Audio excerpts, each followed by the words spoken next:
Kita akan belajar di salah satu bonus materi closing setiap hari adalah membangun bisnis yang bisa berjalan tanpa kita. Membangun bisnis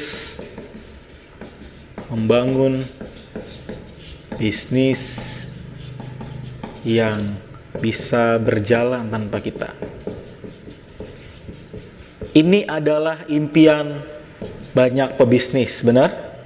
Ini adalah impian banyak pebisnis owner yang pengennya bisa jalan-jalan, bisa jalan. Boleh punya mimpi itu.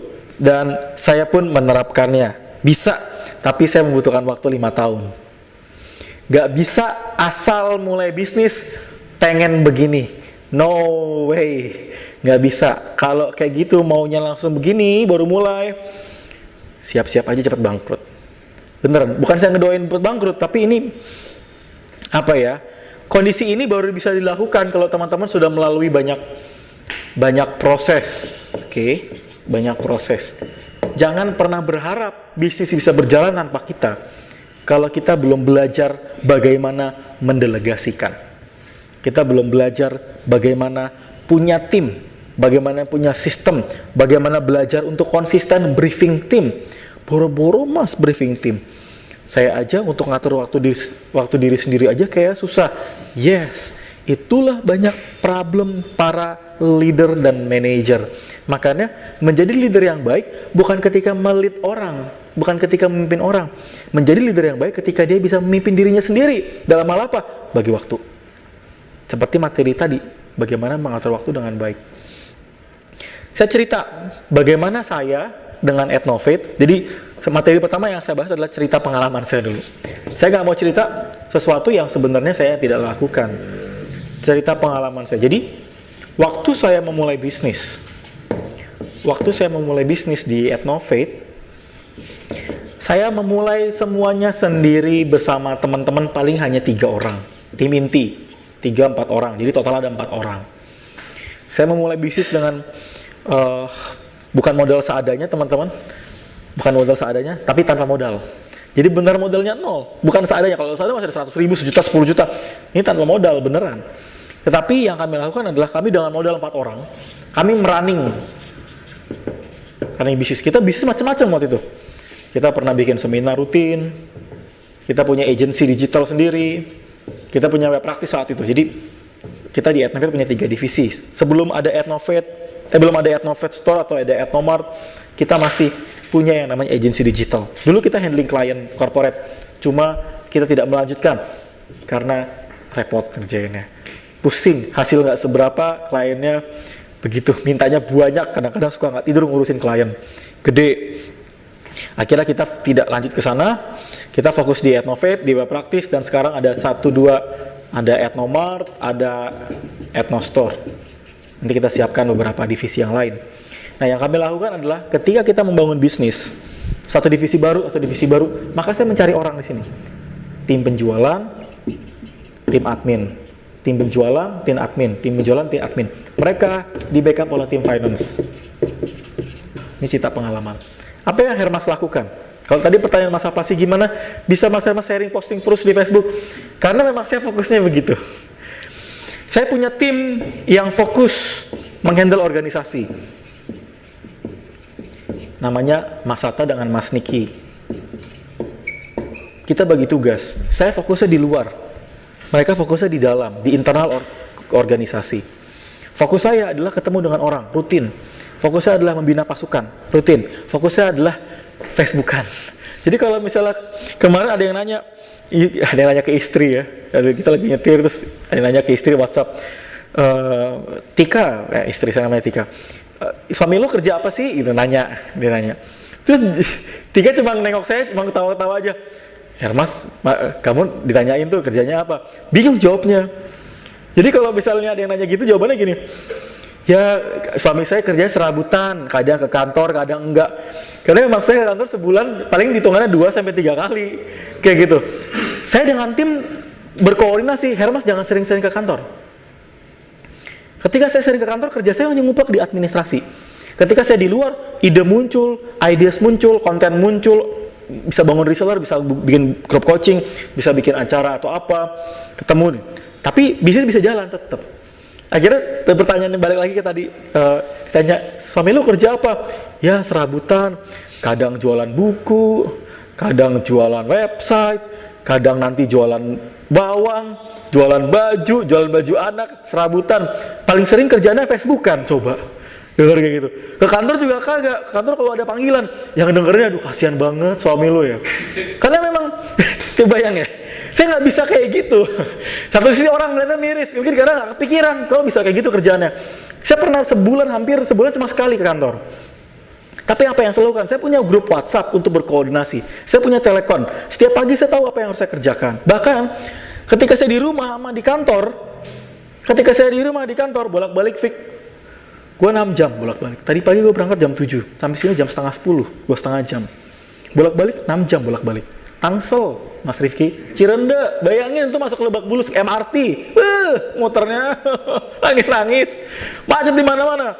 Lebih efektif saya di rumah kerja dibanding di kantor. Hanya saja ketika kantor saya berkoordinasi. Sekali saya kantor seminggu sekali, maka koordinasi harus selesai semua. Intinya apa di koordinasi? Ini masih ngomongin tentang pengalaman. Tapi singkat cerita, yang saya lakukan adalah saya nggak bisa kayak begini kalau saya nggak membangun organisasi culture selama 5 tahun. Jangan berharap bisa membangun bisnis yang bisa berjalan sendiri tanpa kita bergerak di sana, tanpa kita bekerja di sana. Kalau kita nggak membangun organisasi, jangan berharap kita bisa pengen punya bisnis sendiri yang bisa jalan, kita jalan-jalan. Kalau kita nggak punya tim, makanya saya punya 3 divisi, saya punya tim finance, saya punya tim admin, saya punya sales leader, saya punya customer support, customer care, saya punya manager, saya punya direktur. 35 orang yang handle ketika saya nggak ada di tempat, ada di kantor. Tapi mulai dari mana? Mulai dari saya membangun yang namanya organisasi. Ketika saya membangun organisasi, maka saya membangun yang namanya bisnis yang berjalan dengan sistem. Bedakan yang namanya pedagang, bedakan yang namanya pebisnis. Apa bedanya pedagang dengan pebisnis? Apa bedanya pedagang dan pebisnis? Pebisnis membangun bisnis bertujuan semakin besar, dia membangun organisasi. Pedagang, dia mengerjakan segala sesuatunya sendiri. Contoh, saya nggak bilang tidak baik, tapi ini fakta di lapangan. Tukang bakso, tukang somai atau apa, dia pedagang atau pebisnis? Pedagang, karena semuanya masih dikerjakan sendiri. Tapi suatu saat si pedagang bakso punya 5 gerobak. 5 gerobaknya dia merekrut 5 orang yang handling. Dia menjadi leader di atasnya. Satu bakso dia bisa menghasilkan omset sebulan 30 juta. Ketika dia punya 5, dia punya 150 juta. Dia berangkat naik level menjadi entrepreneur. Kenapa? Dia punya 5 gerobak. Bayangin, dia punya 150 juta omset per bulan. Kalau misalnya dia ada, tadi berapa gerobak? 5. Kalau dia punya 50 gerobak tersebar di Jabodetabek, bakso Pak Kumis, coba semuanya bakso Pak Kumis, gerobakan, dia punya 50, berapa omsetnya? Tadi satu gerobak bisa 30 juta sebulan. Kalau dia punya 1,5 M, gila, lebih hebat dari pebisnis yang pakai jas ngisi prestasi di mana-mana. Tukang bakso, tapi tukang bakso dia naik level jikalau dia tidak mengerjakan segala satunya sendirian. Kenapa? Dia membangun organisasi. Saya punya rekan, dia saya mau cerita. Ada tukang bubur dekat rumah. Tukang bubur, bener, tukang bubur. Dia omsetnya per bulan, tahu berapa teman-teman? Per bulan tukang bubur ayam, teman-teman. 1 M per month. Coba. Restoran? Nah, cuma 3. Gila ya?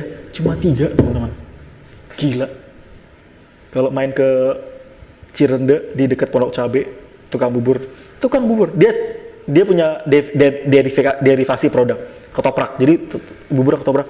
Di situ tuh nggak perlu pusing-pusing, nggak perlu aneh-aneh. Tukang bubur bukan yang restoran, bubur biasa. Bubur beneran, yang pagi sampai malam dia tetap ada yang beli. Kalau ke Sudimara ada dia, Sudimara Parawabuntu gitu, tukang bubur. Dia punya 3 gerobak. Satu bulan dia bisa menghasilkan sekitar 200 sampai 300 juta. Tapi dia bisa ada yang gede banget deh, karena dia pinter. Dia jualannya macam-macam, teman-teman. Dia nggak cuma bubur, dia jual ususnya juga. Usus ati amplaknya bisa kencang jualannya, ada telurnya, topping. Tapi juga gerobakan biasa. Tukang bubur, ngeri omsetnya, 1 M. 1 miliar. Dan yang menarik adalah dia sudah nggak pernah jaga bubur lagi. Dia jadi apa? dia jadi entrepreneur. Dia bangun organisasi. Bisa nggak tukang bubur jalan-jalan? Bisa. Bisa. Dia nggak, bener nggak? Bisa naik haji. Iya, bukan naik haji lagi. Tukang bubur naik haji. Itu tukang bubur naik haji bukan sinetron, teman-teman. Itu kenyataan. Beneran. Tapi bukan tukang buburan. Tukang bubur yang menjadi entrepreneur yang naik level. Apa yang bisa dipelajari tukang bubur? Dia membangun organisasi. Kebayang nggak? Dia membangun organisasi. Dia nggak bekerja sendiri. Oke? Mari kita belajar bagaimana bisa bangun bisnis yang bisa berjalan tanpa kita. Ada beberapa hal. Yang pertama, teman-teman perlu pelajar 3 poin. Ada SDM, ada sistem, ada sistem, ada culture, organisasi. Bahasanya agak sedikit berat, tetapi materi ini penting supaya apa? Supaya kita nggak nguplek, jadi pebisnis yang semuanya ngerjain sendiri. One day kita harus menyiapkan sebuah sistem bagaimana bisnis bisa bergerak tanpa kita. Pada saat saya seminggu harus bina reseller terus-menerus, dan pasukan tidak harus tim karyawan tidak harus saya bina terus, saya pantau terus, tapi saya harus pindah ke yang lain, kuadran yang lain. Saya punya teman, istri saya punya bos. Waktu dia bekerja sekarang dari resign, bosnya nggak pernah ke kantor. Dia kerjaannya adalah keluar negeri setiap hari. Coba, setiap hari keluar negeri.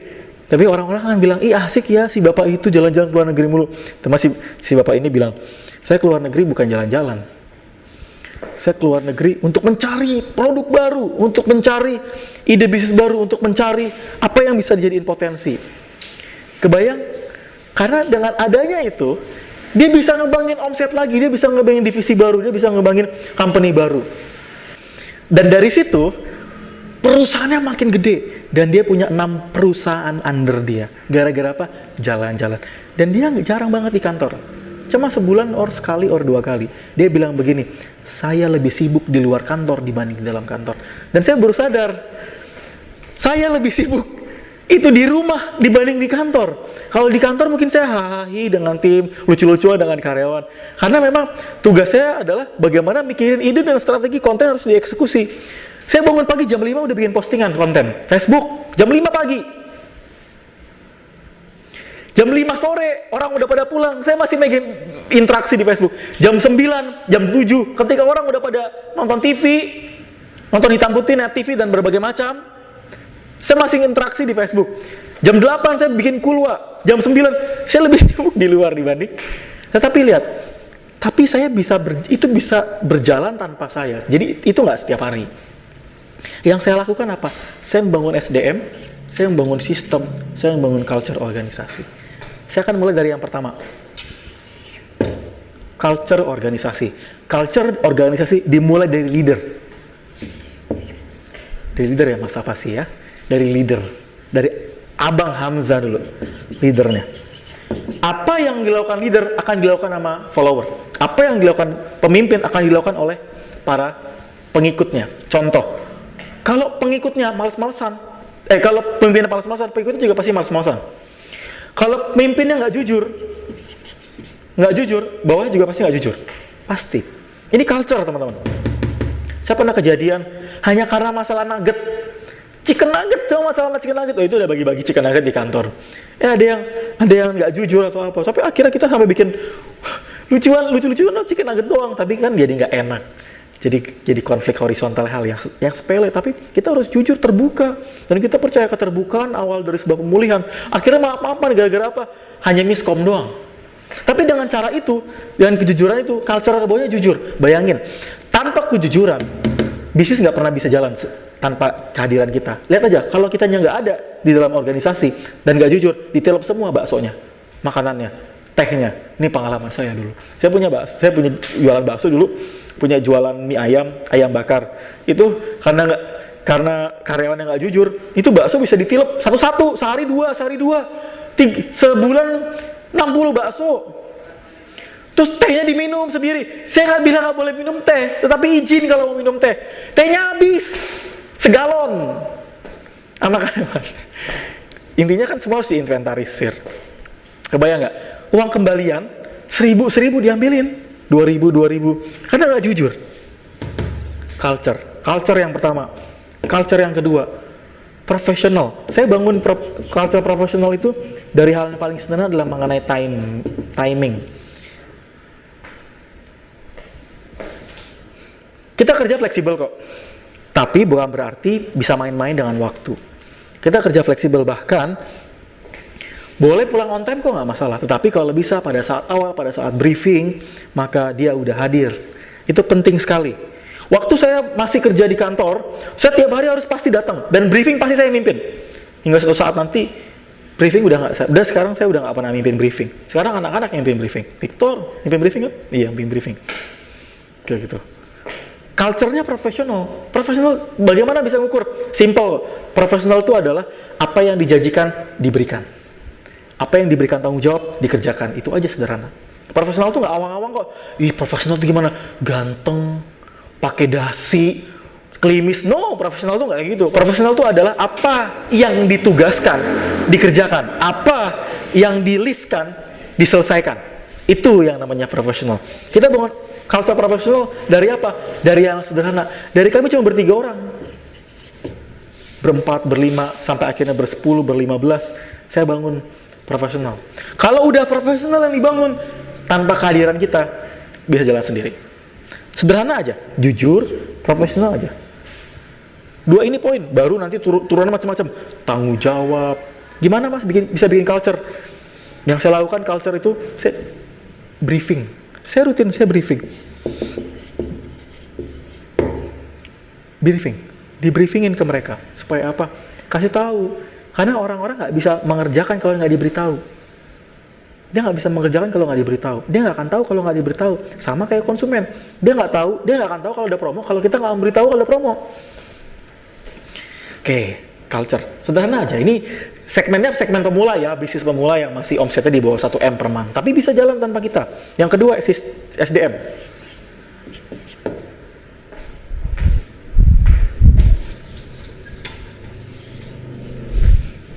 SDM. Simple sekali. SDM adalah orang-orang yang nantinya akan mensupport bisnis berjalan. Sistem bisnis berjalan. Kalau saya jualan online, mas, SDM apa saja yang dibutuhkan? Pertama, yang paling super duper penting, mimin, adminnya. Admin CS yang handle setiap orderan, jangan ownernya. Akan ada masa di mana owner tuh udah nggak mungkin handle beginian, bener nggak? Orderan dia terus, Sabtu Minggu dia terus, dia nggak bisa pacaran coba, karena semua dia jari kritiknya jari kritik nggak karena dia handle sendiri. Coba dia dibantu sama tim karyawannya. Kebayang nggak? Kenapa? Bangun CS-nya, mas, tapi bayarannya mahal. Mulai aja dulu dari hire mahasiswa, kasih 1 juta uang gaji pokok. Nanti kalau misalnya dia tembus bisa 500.000 sampai 1 juta, dia bisa dapat take home 2 juta. Mahasiswa, bayangin mahasiswa, zaman gua mahasiswa aja dikasih 500.000, seneng banget. Kerjaan apa? Cuma update status doang. Ini cuma terima orderan. Kebayang? Admin. Yang kedua, mulai pelan-pelan dicari orang yang mengurus sales penjualan.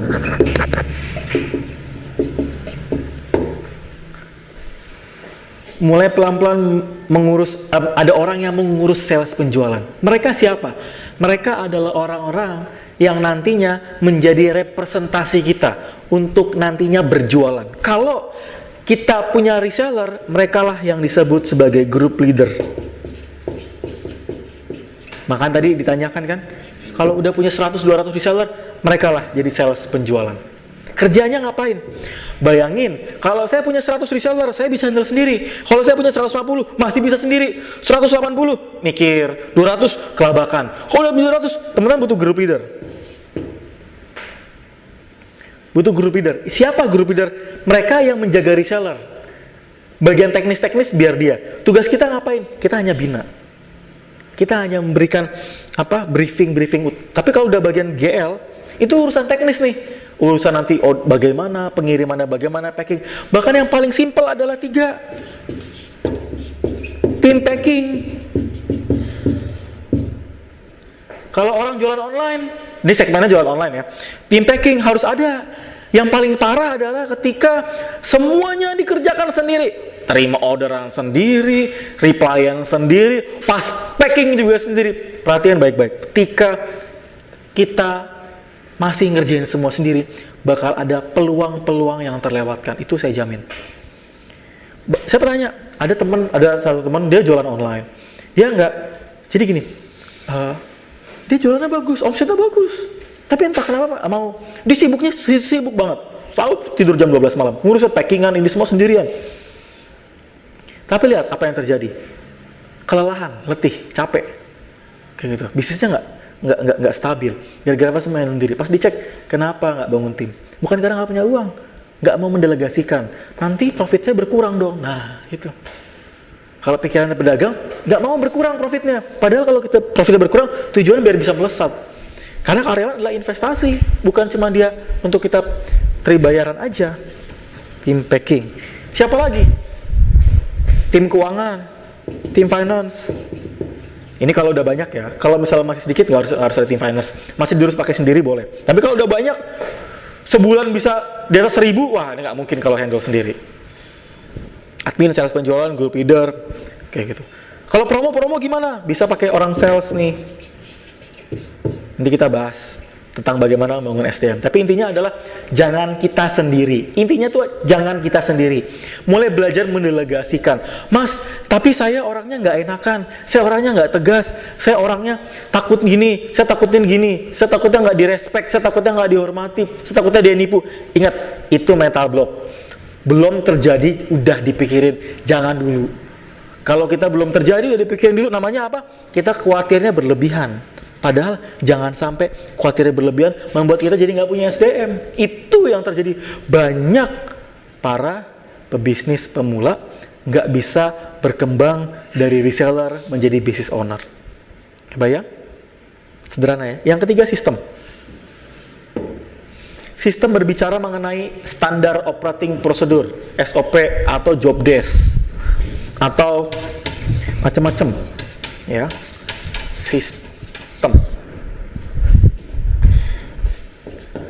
Sistem berbicara mengenai, dimulai dari yang paling pertama adalah job desk. Teman-teman harus punya job desk yang jelas untuk para karyawannya. Tertulis kalau bisa.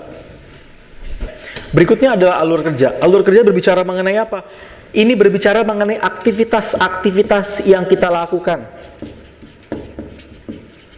Kalau nggak punya alur kerja yang jelas, yang tertulis, ini nggak bisa jadi dokumen. Misalnya gini, alur kerja terima order. Nah nih, alur kerja terima orderan. Contoh alur kerjanya, konsumen order ke kontak WhatsApp. Dari WhatsApp kontak, berikan info produk. Dari info produk, berikan ke tim pengiriman. Pengiriman, terima transferan. Ini namanya terima orderan, aktivitas terima orderan. Alur. Ini alur harus dibuat semacam dokumentasi. Suatu saat kalau misalnya ada anak yang baru, nggak perlu diulang dari nol, jelasin ininya. Aktivitas produksi, misalnya produksi, terima pesanan, orderan, habis itu mulai persiapan untuk packing kemasan, atau misalnya quality control, bla bla bla bla bla, terus sampai proses jadi di cross checking alur produksi. Itu contoh aktivitasnya. Ada lagi aktivitas lain. Aktivitas apa? Aktivitas packing. Packing, di list produk-produk yang akan di packing. Habis itu menggunakan packing bahannya seperti apa. Perlu nggak pakai bubble packing supaya nggak rusak. Habis itu bahan packingannya beli di mana. Kirim packingnya ke siapa. Siapa yang ngerjain PIC-nya. Proses. Aktivitas lagi, aktivitas. Ditulis aktivitasnya. Kenapa? Suatu saat nggak ada kita. Suatu saat nggak ada kita. Dia aja, jadi nggak ada alasan. Gimana caranya? Baca dokumen 1. Kan sudah pernah di brief. Kalau nggak ada beginian, ikutin yang kemarin dong. Yang kemarin mana Pak? Nah, salahnya di kita. Kebayang nggak?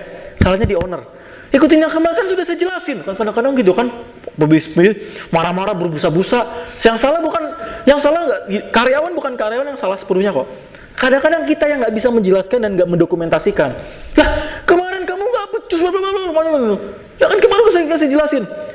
Yang namanya karyawan, apalagi baru mulai, pasti butuh diulang-ulang terus. Makanya silakan cek dokumentasi poin 2. Nah, poin 3, kalau di McD KFC, silakan cek poin 3, titik 1, titik 2, titik 5. Banyak banget. Bundelnya tebal begini. Untuk apa? Produksi ayam, memastikan crispy kulit, coba mengangkat SOP pengangkatan ayam. Itu bukan ngomongin tentang SOP bersihin ruangan, belum ngomongin SOP cara jualan. SOP pengangkatan ayam dari minyaknya, SOP bagaimana memilih kentang yang baik. Itu sampai di perintilannya. Iya, coba sampai perintilan alur ketika melayani pelanggan yang komplain. Bukan alurnya melayani pelanggan. No. Alur melayani pelanggan yang komplain, melayani pelanggan yang kemungkinan besar beli lagi dengan upselling. Nah, itu coba. Melayani pelanggan yang nantinya akan beli lagi ice cone, ini di upsell. Caranya adalah ketika di belakang komputernya ada pesanan, ada tulisan, mau tambah CD-nya, Pak? Mau tambah ice cone-nya, Pak? Mau di upsell, Pak? Di upsize, Pak? Itu semua. Makanya ada teman yang franchise itu, dia punya segini banyak. Nah, untuk menuju McD KFC yang berpuluh-puluh tahun, kita mulai menyiapkan ini. Ini baru 4. Bisnis online perlu banyak. That's why franchise yang gagal dan bangkrut di awal, karena mereka nggak punya ini. Atau punya tapi nggak clear. Bayang ya? Itu aktivitas. Dari sini, kita kira paham bahwa kalau kita mau menjalankan bisnis tanpa kehadiran kita perlu merintis yang namanya SDM, kita perlu merintis yang namanya sistem, dan kita balut dengan yang namanya culture. Ini masih pemula kok, belum yang jelimet. Nanti ada yang namanya standar operating procedure, atau ada yang namanya KPI, ada yang namanya target, ada yang namanya briefing apa, wah itu riweh bener. Ada yang namanya personal assessment, itu riweh. Tapi untuk pebisnis online yang paling simpel adalah SDM, sistem, culture. SDM, sistem, culture. Yang paling sederhana, bahkan berkomunikasi di WhatsApp itu perlu dibangun culture-nya. Ketika kita kadang-kadang kalau misalnya kita mau briefing atau misalnya mau ada koordinasi kan bisa via WhatsApp kan. Yuk kita koordinasi, kepanitiaan RT aja koordinasi via WhatsApp, nggak pernah ketemuan, bener nggak? Koordinasi ya silakan, panitia Lebaran, panitia Natal, panitia Idul Kurban atau apa, koordinasi via WhatsApp. Kalau untuk karyawan kantoran bisa juga kok koordinasi via WhatsApp. Nah, dibangun culture-nya apa? Kalau misalnya ada koordinasi harus standby. Kalau misalnya ada pertanyaan dijawab dengan baik. Kalau misalnya ada satu hal yang tidak baik jangan disanggah dulu. Kayak gitu. Kalau ada konflik jangan dijawab di WhatsApp. WhatsApp itu tidak bisa menjawab konflik. Kalau ada konflik harus datang ketemuan. Kenapa? Kadang-kadang kalau misalnya di WhatsApp ada miskomunikasi. Kebayang ya? Sistem ada SDM dibalut dengan culture. Tujuannya adalah bagaimana membangun bisnis bisa berjalan tanpa kita. Harapannya sederhana, tidak hanya kita ngerjain semua sendiri, nggak capek sendiri, pelan-pelan teman-teman bangun organisasi supaya teman-teman bisnisnya makin lama makin berkembang. Oke, lanjut terus, praktekin yang paling sederhana mulai dari SDM, sistem, dan bangun culture. Thank you.